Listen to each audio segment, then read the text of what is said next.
Good morning, everybody. It's your girl, Miracle Sims, and you are listening to God, Sex, and Love, your daily dose of inspiration, the juice. It is May 14th, 2020, and today I want to talk about act your wage. I know you guys may have come across a few of these quotes and memes, such as one of them says, I hate it when co-workers act like supervisors. Please act your wage. And then another one goes, don't go broke trying to look rich. Act your wage. I can't lie and tell you guys that when I saw these in the past, it definitely, it was funny because you might have a particular person in your mind when you read that or hear that. You're like, oh yeah, that's what such and such does. Yeah, act your wage, right? But I think it's very, very interesting these times that we're in right now, as we can see all around us. It's very interesting what has become quote unquote essential.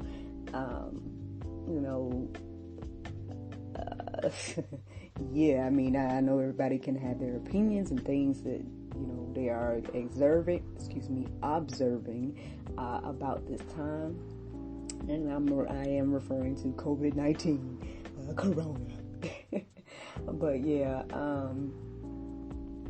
I think it's very interesting to really, really observe like what is quote unquote essential. What I've observed is that, throughout this entire time, with the exception of like 1 week that I think my husband might have taken off just because, he has had to work this entire time. He works in a warehouse at this time. He presently works in a warehouse, and yeah, he's had to work every day.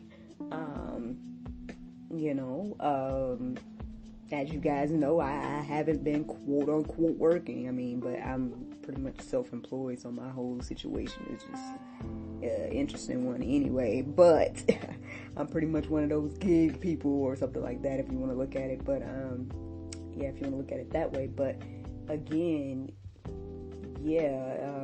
I'm also observed that fast food workers are still working. Grocery store workers are still working. Of course, the healthcare industry as well. But yeah, everybody else has been kind of sitting, hiatus. All the careers that we place so much value into, and I get it because, I'm quote unquote in one of them, entertainment.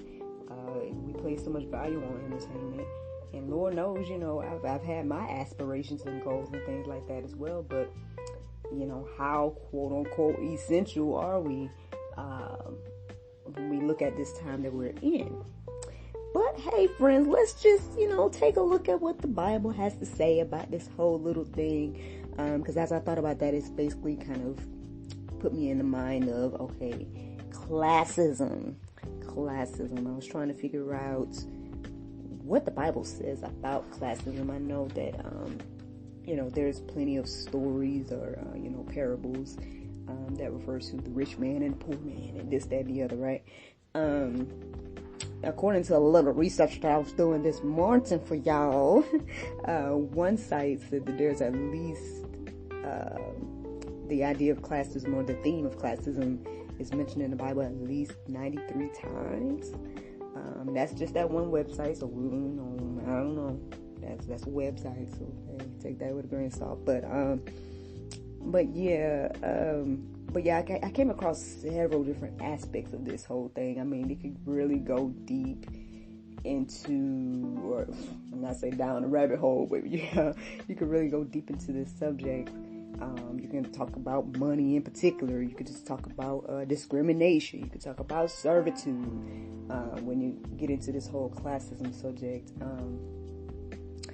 And I noticed, and it's just one verse that stood out to me in particular as I continued to research. It just kept, I don't know if it was just keep being popped up in my mind or I just keep coming across it, but it was this, the verse Proverbs, can I read this morning? Proverbs 22 and 7, and I'm just going to paraphrase that. Basically, it says, the borrower is a slave to the lender. How many of us are borrowing right now? I know technically I am, as I said, like as a business owner and things like that. So, anytime that we talk about this whole servitude or slavery thing, that's another subject. But, we may not be in those times right now, but I mean, technically, according to the word. But anywho, let's move on back, because that's not necessarily the topic of today. But that verse kept coming up in my mind, so I'm like, all right, well, perhaps I need to share it. I don't know. But I'm basically just noticing that we live in a world that they've taken the natural gifts that God has given us, those God-given abilities, and basically just created a social economic classes from them. Paying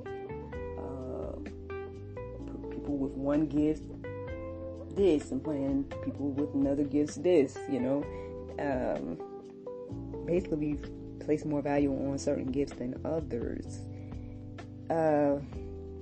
However, in James 2:1-9, I want you guys to take some time and reflect on those verses to kind of get an idea of what the Bible says about placing value or more value on one thing than another. But I will read verse 9, and it says, "But if ye have respect to persons, ye commit sin." And again, I'm just paraphrasing, just giving you a piece of that. Take out the time to read the entire thing yourself. But it's just one of those things that like